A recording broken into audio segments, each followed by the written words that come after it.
안녕하세요. 매일은 아니지만 자주 듣고 있는 애청자 중 한 명입니다.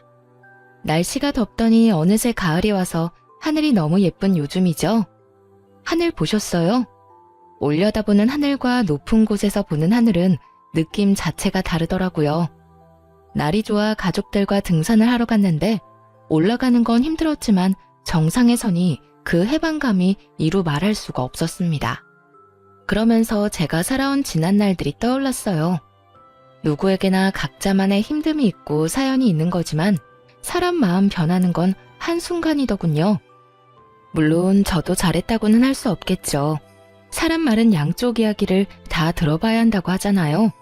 그러니 변호사도 있고 검사도 있는 거고요. 판결을 받고 싶다는 건 아니고 이미 다 지난 일인데 저같이 살아온 또 다른 선택의 기로에 서 계시는 분이 계시다면 같이 들어주시고 공감해 주시면 좋겠습니다. 산을 오르는 것 같았던 제 삶에 대해 이제는 말해도 되겠죠? 제 인생이 그랬어요. 늘 오르막을 오르는 것 같았죠. 그렇다고 막 힘들게 살았던 건 아니었습니다. 저는 이남 1녀 막내로 태어나 유복한 환경은 아니지만 막내 고명딸로 사랑받고 컸습니다. 나이 터울이 좀 있다 보니 오빠들도 부모님도 많이 아껴주셨고요. 잘해도 잘한다, 못해도 잘한다, 그렇게 자랐던 것 같습니다. 다른 오빠 있는 친구들 보면 엄청 싸우고 하던데 저희 집은 안 그랬답니다.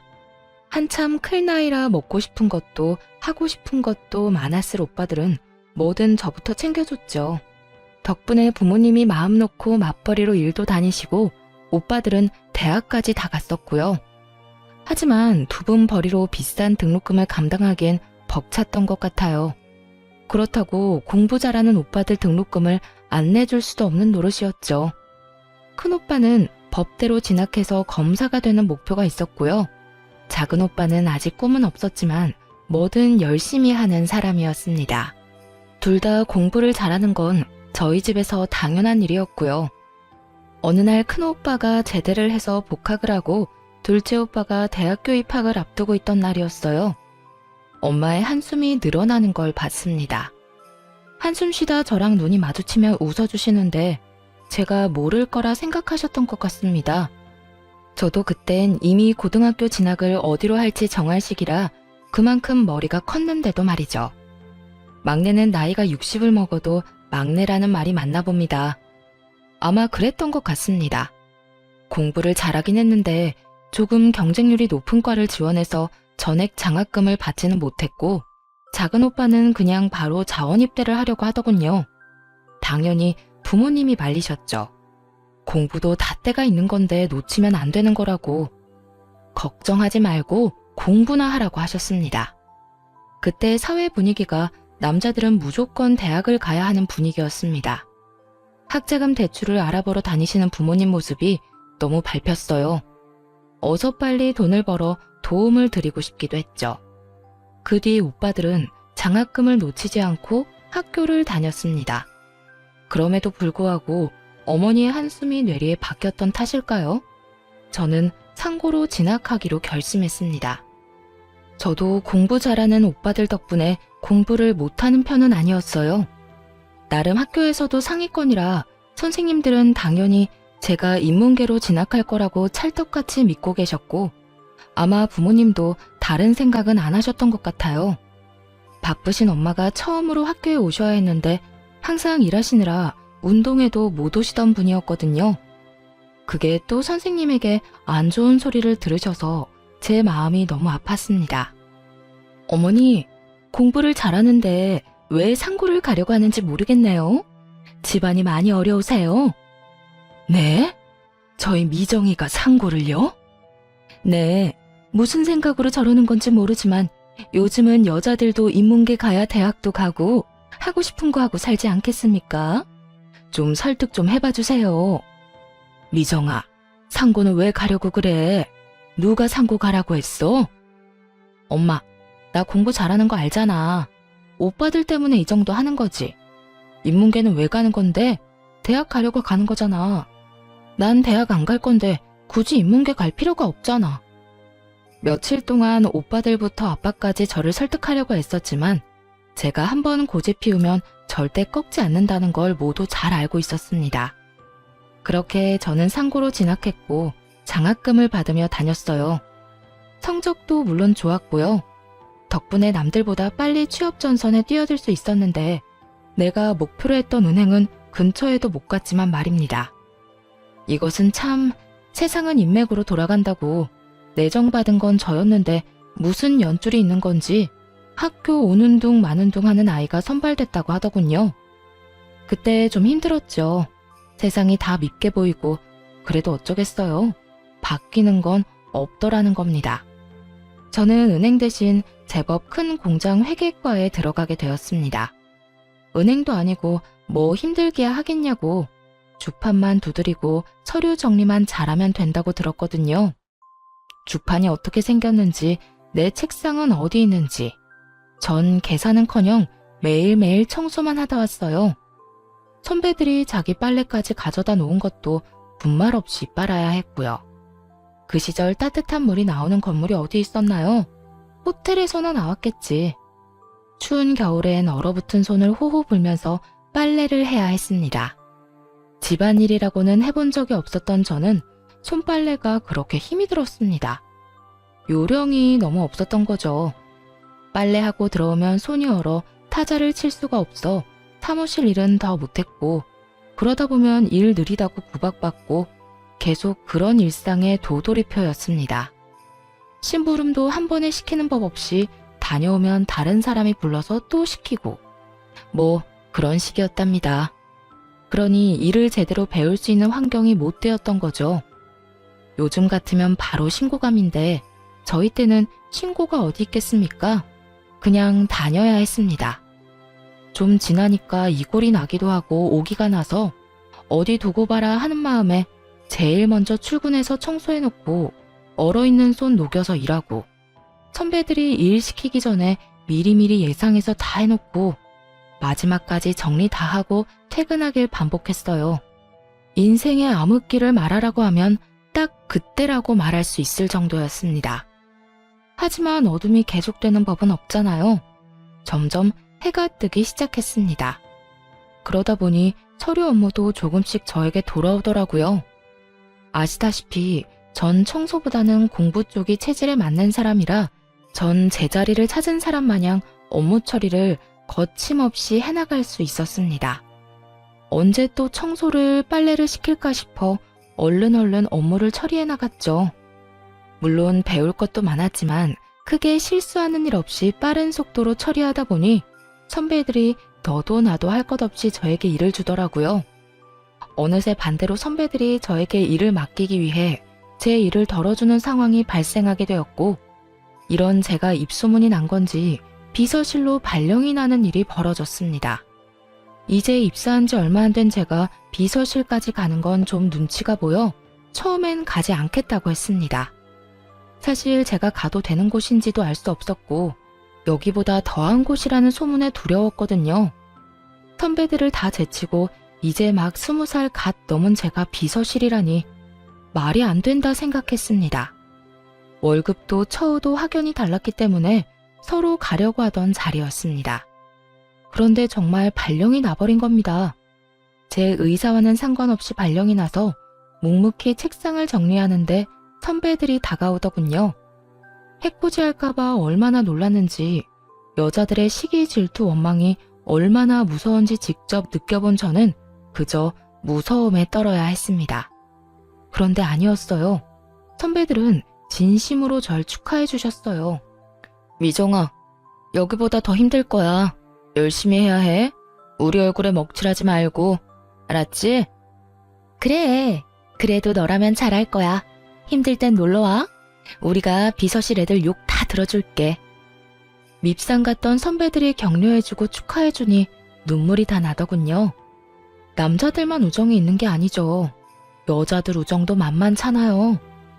고생 끝에 낙이 온다는 옛말이 틀린 게 하나 없어요. 그동안의 고생은 싹 잊어버리게 되더니 통장에 착착 돈 쌓이는 소리가 들리는 것 같은 나날을 보냈습니다. 중간중간 군대 갔다 온 오빠들 몰래 등록금이나 생활비를 보내주고도 돈 쓸 데가 없던 저는 제법 돈을 모을 수 있었어요. 그쯤 되니 저도 공부를 하고 싶어졌습니다. 어릴 땐 돈만 벌면 된다 싶었는데 사회생활을 하다 보니 그건 또 아니더라고요. 필요한 자격증은 학교 다니면서 땄기 때문에 대학교 졸업장이 가지고 싶었던 거죠. 이곳도 충분히 좋은 곳이었지만 여러 사람들을 만나고 사회생활을 하면서 선배들의 조언도 좀 들리게 되고요. 여자도 좋은 대학 나와야 해. 좋은 대학 아니라도 대학은 나와야 해. 그래야 대접받아. 봐봐, 김대리하고 나하고 입사 동기인데 그때 월급 차이가 얼마나 났는지 알아? 살기 싫더라고. 김대리 타자도 한글 문서 작업도 못하던 놈이란 말이야. 일은 내가 더 많이 하는데. 선배의 말에 역시 대학을 다녀야겠다고 생각했지만 일하면서 공부를 병행하는 건 무척 어려웠습니다. 졸업한 지도 좀 되었으니 기억나는 것도 없었고요. 그래도 직장인들을 받아주는 야간 대학이 있다는 것을 알고 등록을 하고 학교를 다니기 시작했답니다. 그쯤 큰오빠는 사법고시를 패스했고 회사를 다니다가 무슨 시험 준비를 한다던 작은오빠까지 공무원 시험에 합격해 집안의 경사가 계속 이어졌습니다. 동네 플랜카드도 제가 걸어주었습니다. 모두에게 우리 오빠들이 이만큼 잘났다고 자랑하고 싶었죠. 그걸 보며 부모님이 웃으시는 걸 보자 제 마음이 다 편해지더군요. 뭔가 다 이룬 느낌까지 들었습니다. 정작 저 스스로는 이뤄놓은 게 하나 없었는데 말이죠. 그날을 계기로 전 홀가분한 기분으로 다시 직장과 공부를 병행하며 즐거운 나날을 보냈습니다. 가끔 부모님 용돈 드리는 거 외엔 저는 계속 저금을 했어요. 투자 이런 것도 잘 몰라 그냥 무작정 이율 좋은 은행 찾아 적금 넣는 식으로 돈을 모았습니다. 그러다 야간 대학에서 저처럼 뒤늦게 대학 졸업장을 따기 위해 온 남편을 만나 연애라는 걸 하게 되었습니다. 사는 게 바빠 관심 가질 여유가 없어 해본 적 없는 연애를 나이가 제법 차서 하니 모든 게 다 설레고 마냥 좋았죠. 남편도 무슨 사정인 건지 주머니 사정이 좋아 보이지는 않았고 저는 그런 거 신경 쓰지 않았습니다. 야간 대학에서 만났다는 공통점 하나만으로 충분했거든요. 저희는 날이 좋을 때는 공원 데이트, 추울 땐 따뜻한 오뎅 먹어가며 두 손 꼭 잡고 데이트를 즐겼답니다. 그러다 추우면 버스를 탔고요. 지금 생각해보면 무슨 궁상이냐 해도 그때만의 설렘이 있지 않겠어요? 이제는 하라고 해도 못하겠지만요. 그렇게 연애를 제법 오래 하다 주변에서 결혼은 언제 할 거냐는 말을 자주 듣게 되었습니다. 둘 다 그냥 시기가 오면 자연스레 결혼한다고 생각했던 것 같네요. 주변 지인들이 연애는 다른 사람이랑 더 하고 결혼은 나중에 해도 되지 않겠냐고 말리기도 했는데 제가 다른 생각은 잘 못하더라고요. 별 남자 있나 싶고 남편이 지금 저에겐 충분히 좋은 사람이었습니다. 가족들에게 소개를 했던 날 엄마가 조심스레 불러서 물으셨어요. 너무 급하게 정하는 건 아니고 너 남자 처음 만나서 바로 결혼하는 거 엄마는 좀 별론데 너 손자리도 좀 들어오고 있어. 천천히 연애만 해보는 건 어떠니? 엄마, 내가 이 사람보다 더 좋은 사람을 어디서 만나겠어요? 아니, 네가 어디가 부족해서 그래. 저렇게 짱짱한 오빠가 둘이나 있는데 기죽을 일 없지. 너 회사에서도 능력 인정받고. 그때 엄마도 속물이구나. 약간 실망했어요. 또 오빠들이 잘 나가는 거지 내가 잘 나가는 게 아닌데 그걸 남편과 비교하니 화도 좀 났죠. 당장 제가 시집을 간다고 해도 저희 집 재정 상태가 좋은 건 아니라 해줄 수 있는 것도 없었고요. 저도 받을 생각도 없었지만 이제 막 사회생활하기 시작한 오빠들에게 무슨 돈이 있겠어요?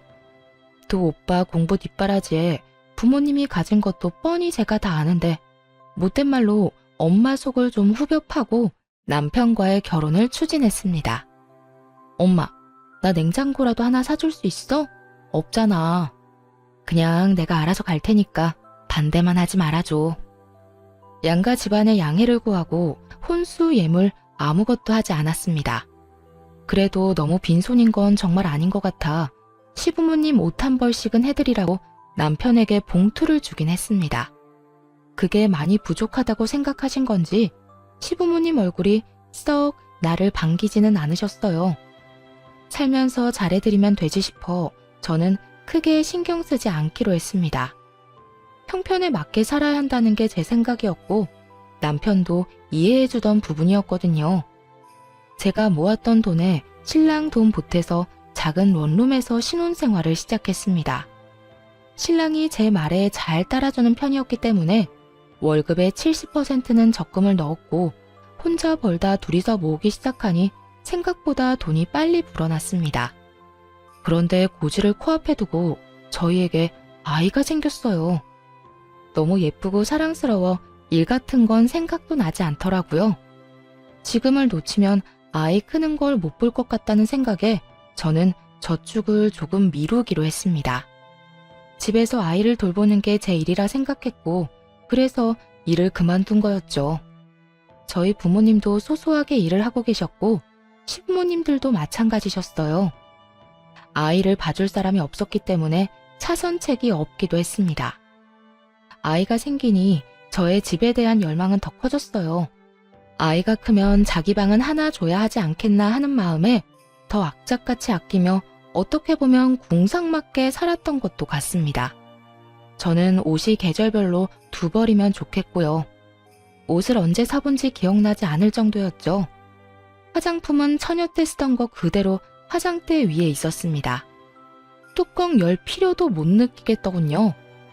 그래도 아이 얼굴엔 로션 발라주고 신랑 옷은 계절별로 사주며 오롯이 제 것만 줄여 나갔습니다. 아이가 클수록 돈이 많이 들기 시작했어요. 기저귀값만 해도 사이즈가 커지니 양은 적은데 비싸지고 분유값도 감당 안 될 지경이었어요. 남편 월급이 얼마길래 그랬냐고요? 그렇게 많이 가져오지는 못했어요. 월급이 적은 대신 칼퇴근에 힘든 일이 별로 없는 곳이었죠. 반 공무원이라고 생각하시면 될 겁니다. 여튼 둘이 벌다 혼자 벌게 되고 입은 셋이 됐는데 저축은 그대로 해야 하고 남편을 조금 못 살게 굴었던 것도 같습니다.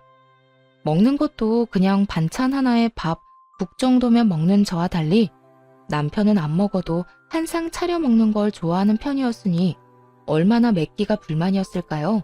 한 번씩 친정에서 반찬 좀 주면 잘 차려주지 매일 그런 밥상은 힘들었습니다. 반찬이 생겨도 며칠에 나눠서 먹고는 했으니까요. 당연히 남편도 이해해준다고 생각했어요. 그래도 다른 건 남들 못지않게 신경 써주고 있다고 자부했으니까요. 그런데 어느 날부터 남편이 안 하던 반찬 투정도 하고 짜증을 입에 달기 시작했습니다. 안 그러던 사람이 그래서 외벌이라 힘든 거지 하고 이해하고 넘어갔습니다. 확 변하면 눈치라도 챌 수 있었을 텐데 차츰 변하는 걸 알아채기엔 저도 아이를 키우느라 정신이 너무 없었네요. 그냥 단순히 남편이 밖에서 힘든 만큼 더 아끼고 아이를 잘 키워야지 하는 생각밖에 하지 않았죠. 그러다 드디어 제일 큰 금액이 든 적금 만기일이 다가왔습니다. 저는 미리 집을 보러 다녔어요. 집이라는 게 발품도 팔아야 같은 값이라 해도 더 좋은 집을 구한다고 동네 부동산 사장님이 그러셨거든요. 세대, 여기 슈퍼 건너편 2층 벽돌집 알지? 거기가 지금 급매로 나왔어. 나쁜 일로 나온 게 아니라 이민을 간다고 빨리 처분해달라더라고.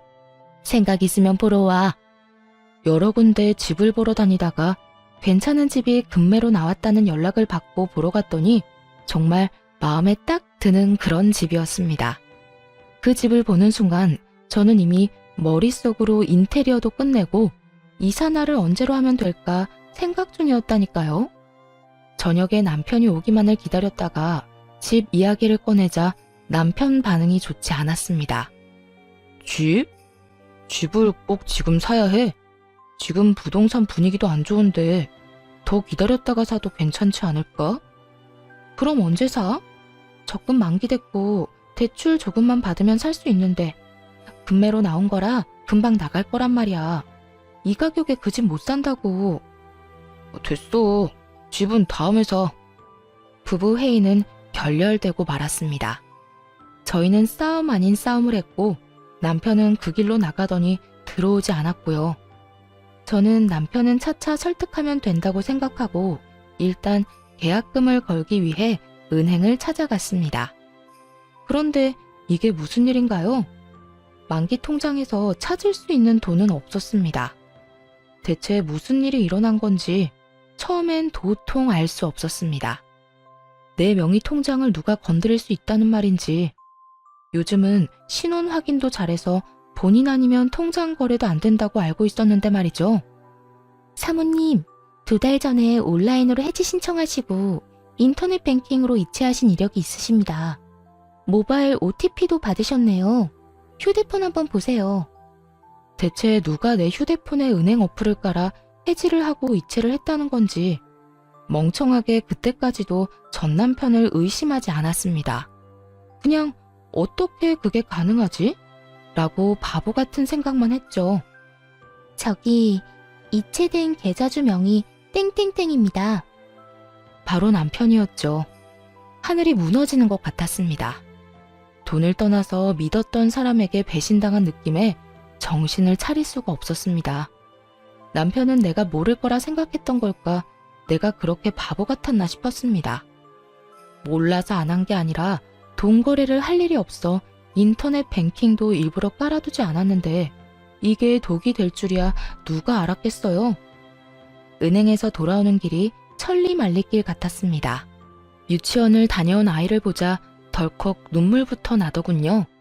자기 방에다 예쁜 침대하고 책상을 갖고 싶어 했는데 엄마가 금방 해줄게, 조금만 기다려 라는 말에 너무 기뻐하던 아이였는데, 아이를 안고 울고 있는데 남편이 들어왔습니다. 저희는 처음으로 아이 앞에서 부부싸움을 했어요. 눈에 불덩이라도 떨어진 건지 아무 생각도 안 나더군요. 당신 얘기 좀 해. 오늘 적금 찾으러 갔다 왔어. 근데 돈이 없더라?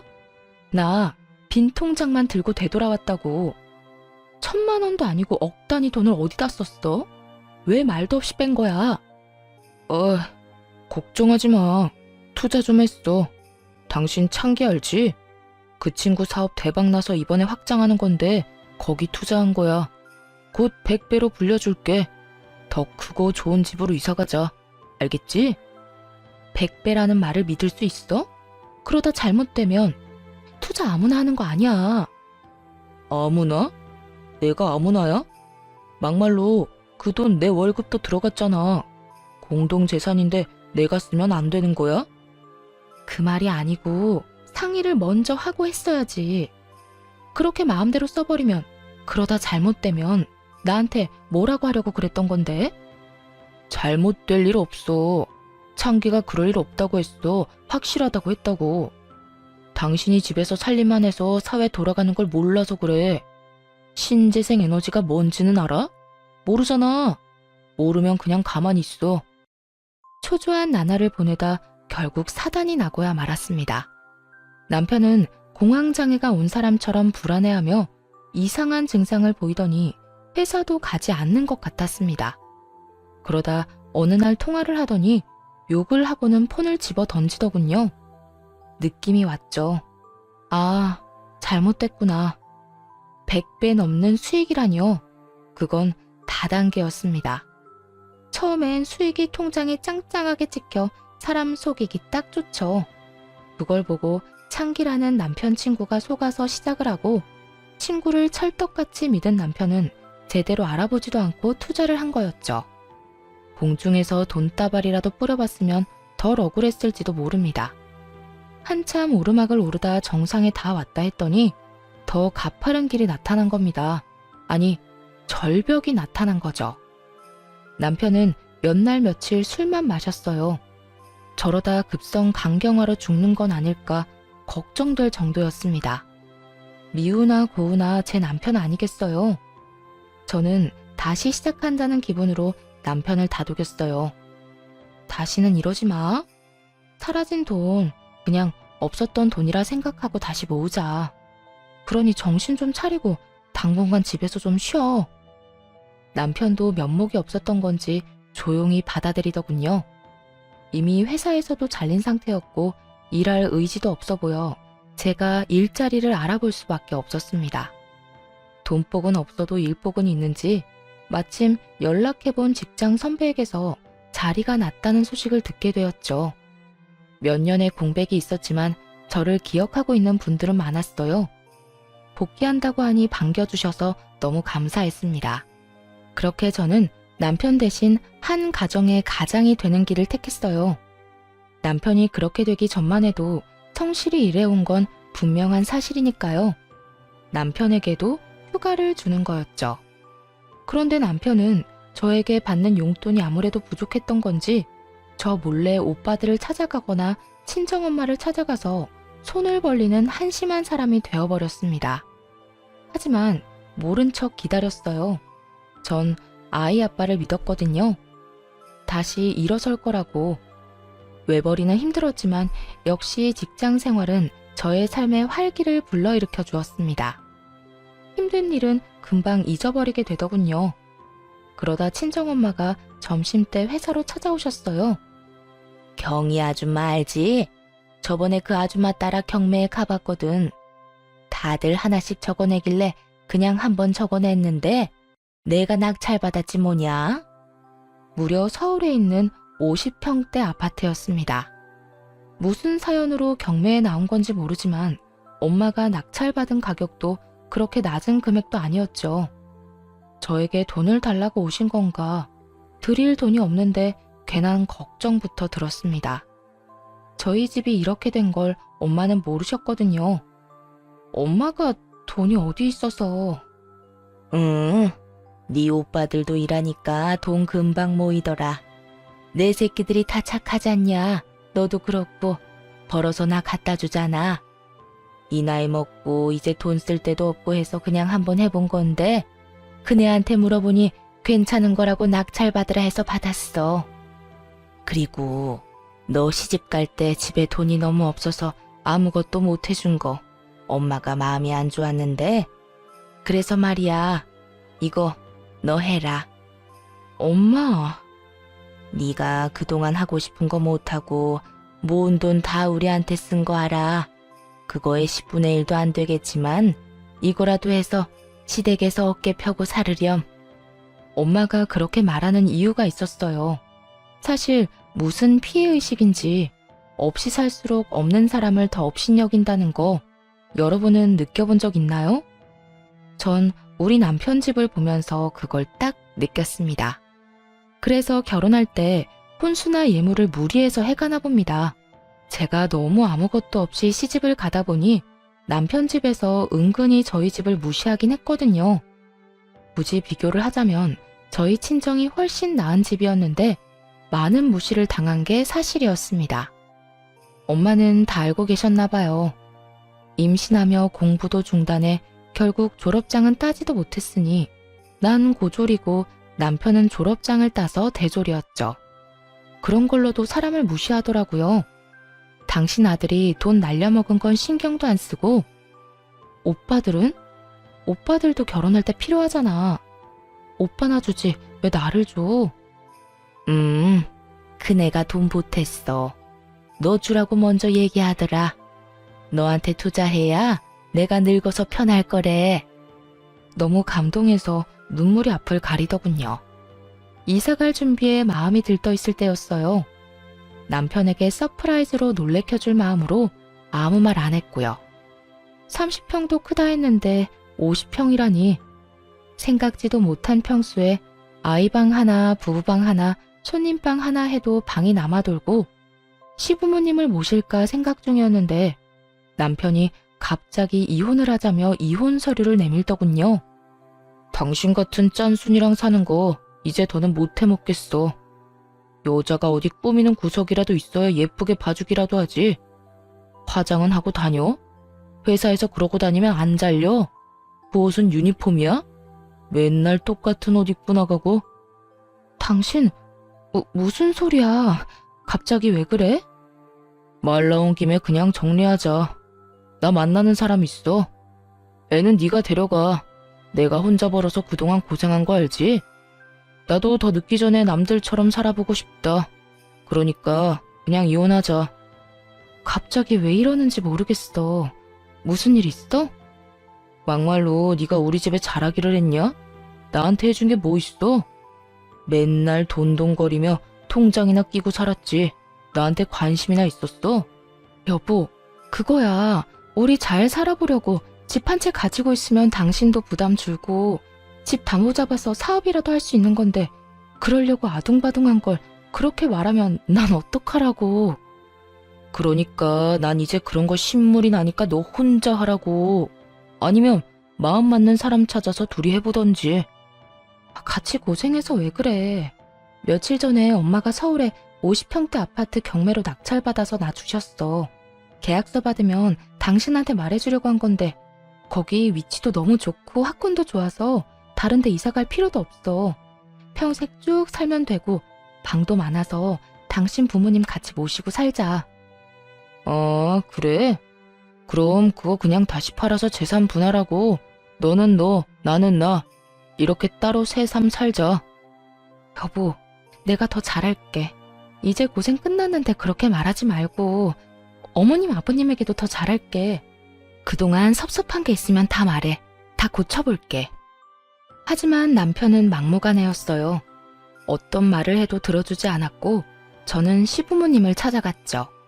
좀 말려달라고 말이죠.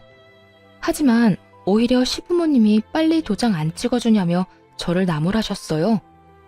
어여 도장이나 찍어줘라. 각자 갈 길이 다르면 놔주는 것도 서로를 위해 좋은 거야.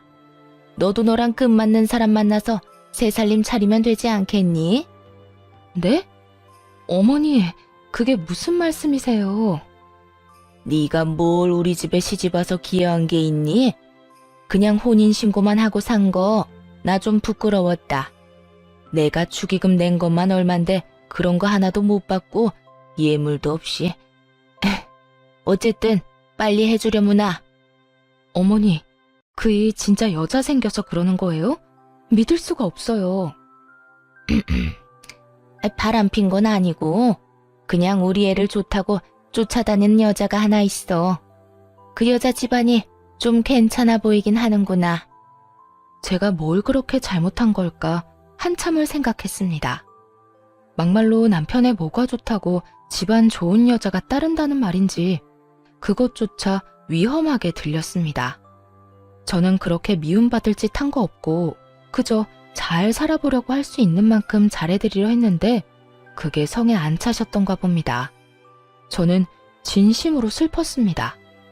수년간의 결혼 생활을 부정당한 기분에 우울하기까지 했어요. 며칠을 이혼을 한 해 못 한 해 실랑이를 하다가 아이는 제가 데려가는 대신 양육비는 줄 수 없다고 하는 말에 또 며칠 실랑이가 이어졌습니다. 양육비를 원하면 자기가 아이를 키울 테니 저더러 양육비를 달라고 하더군요. 저 모습에 어느 엄마가 아이를 맡기겠습니까? 저는 이혼을 해줄 테니 그럼 아이만 데려가겠다고 합의를 했습니다. 결국 여전히 마음을 추스리지 못하고 끌려가듯 법원에 갔습니다. 저는 큰오빠와 함께 남편은 시어머니와 함께였죠. 힘겹게 서류를 제출하는데 남편이 제가 모르는 서류를 하나 더 제출하더군요. 뭐냐고 물으니 당당하게 재산분할 신청서라고 합니다. 재산이라니, 저희는 재산이라고는 아시다시피 남편이 날려먹었던 적금이 다였는데 말이죠. 우리한테 무슨 재산이 있다고 그런 서류를 내? 지금 사는 집 전세금? 그거 반반하면 되는 거 아니야? 굳이 이런 거 낼 필요 없이. 또 50평 아파트 장모가 준 거 있잖아. 그건 왜 빠뜨려?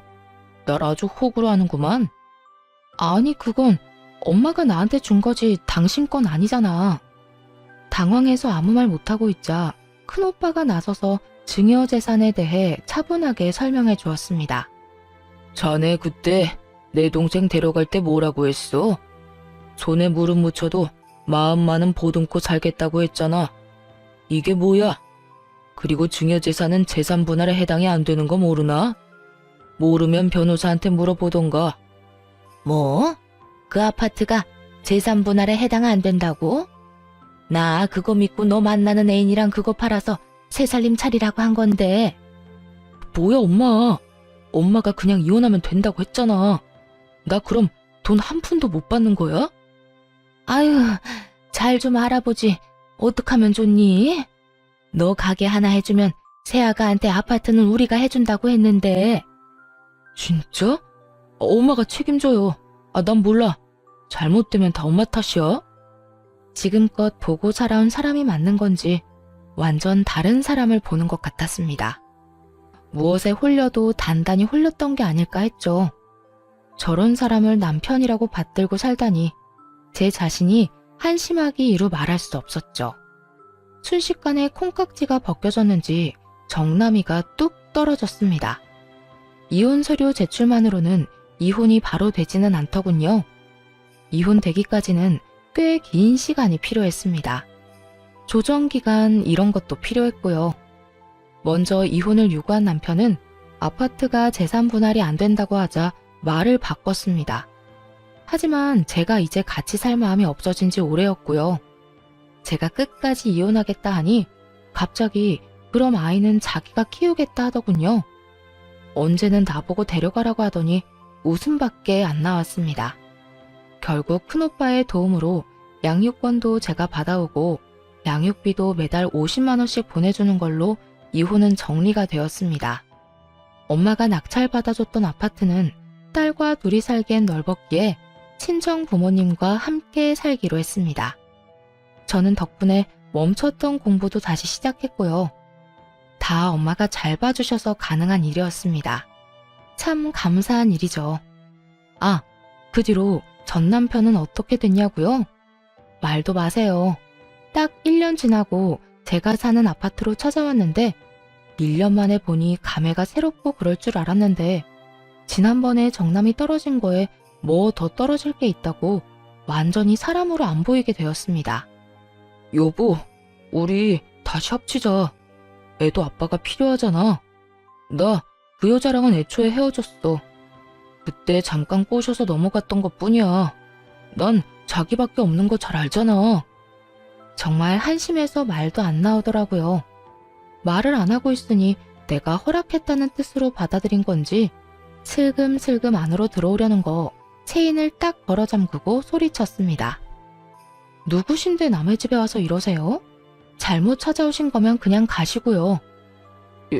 여보, 왜 이래? 자꾸 헛소리 하시면 경찰에 신고할 거고 아파트 CCTV 영상 따서 입구에 붙여놓을 거예요. 잡상인 출입이 잦으니 조심하라고. 잡상인? 잡상인. 어서 안 꺼져? 당장 꺼지라고. 제가 큰 소리를 내니 처음 보는 모습에 놀라서 달아나는데 신발이 벗겨져도 모르고 열심히 도망가는 모습이라니 혼자 봐서 아쉬울 정도였답니다. 그렇게 쪽을 당했으니 다시는 오지 않을 거라 생각했는데 방심했던 게 있었습니다. 딸아이 학교를 찾아간 거였어요. 이제는 초등학생이 된 딸은 아무래도 아빠를 보니 좋았나 봅니다. 딸이 처음 보는 인형을 집으로 들고 들어와 물으니 아빠가 줬다고 말하는 거 있죠? 이 사람이 아이를 꼬시려고 작정을 했구나 싶었죠. 저는 바로 큰오빠에게 사정을 얘기하고 접근 금지 신청을 부탁했어요. 딸에게도 아빠를 보면 따라가면 안 된다고 신신당부했고요. 이대로는 안 되겠다 싶어 고민을 하다 전 남편의 부모님을 찾아갔어요. 다시는 보고 싶지 않은 사람들이지만 별판을 지어야겠다고 생각했죠. 전 시부모는 작은 테이블 몇 개 놓고 동네 치킨집을 하고 있었는데 제가 간 날 딱 봐도 고등학생으로 보이는 아이들에게 술을 팔고 있었습니다. 핸드폰 동영상 줌 기능을 활용해 증거 영상을 깔끔하게 찍어 전 시모에게 내밀었죠. 이 친구들 학생인 거 알고 술 파시는 거죠? 이거 제가 시청에 넣으면 영업정지 당하는 건 아실 테니까 긴 말 안 할게요.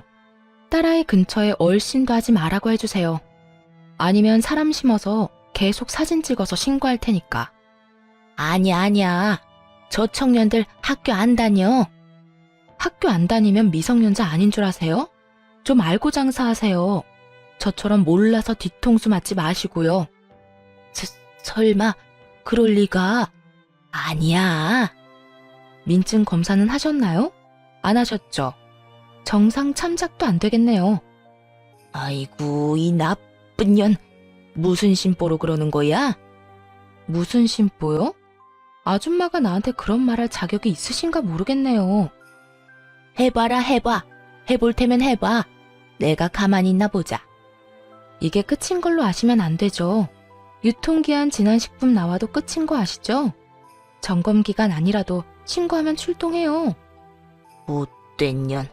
너 인생 그렇게 살지 마라. 그럼 잘 알아들으신 걸로 알고 가볼게요.